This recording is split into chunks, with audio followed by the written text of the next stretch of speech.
নমস্কার, আমি অদ্রিজা সুবুদ্ধি। আজ আমার নিবেদনে কবি অপূর্ব কুমার কুণ্ডুর লেখা কবিতা হাত পেতেছি রবীন্দ্রনাথ। যখন আমি ক্লাস 2-তে, দাদা তখন 4-এ। বিনি পয়সার স্কুলে যাই দাদার আঙুল ধরে। খেলনাপাতির বোঝা নিয়ে স্টেশনে বাবা, ঘরে তোমার ঠোঙা বানান আর অভাবের ধাবা।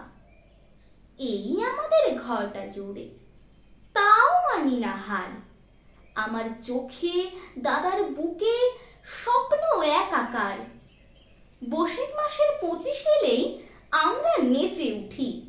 অভাব থাকুক ঘরটা জুড়ে, সামনে তবু ছুটি।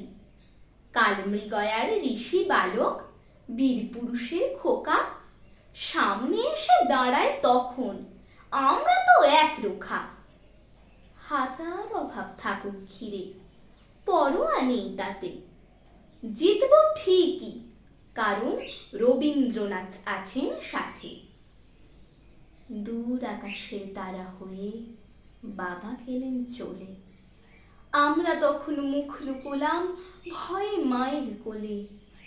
মা বললেন, মুখ লুকিয়ে যায় কখনো বাঁচা, ভয় পালাবে, দুহাত দিয়ে ভাঙো ভয়ের খাঁচা। ভয়টাকে জয় করতে বুকে সাহস শুধু রাখো। সুরের আলোয় বিশ্বভরা প্রাণীর ছবি আঁকো। 2-এর আমি, 4-এর দাদা আবার উঠি জেগে। ভয়ের জমা ধুলো উধাও ঝোড়ো বাতাস লেগে। নতুন করে গেয়ে উঠি জীবন জয়ী গান। হাত পেতেছি রবীন্দ্রনাথ, দাও না আরো প্রাণ। নমস্কার।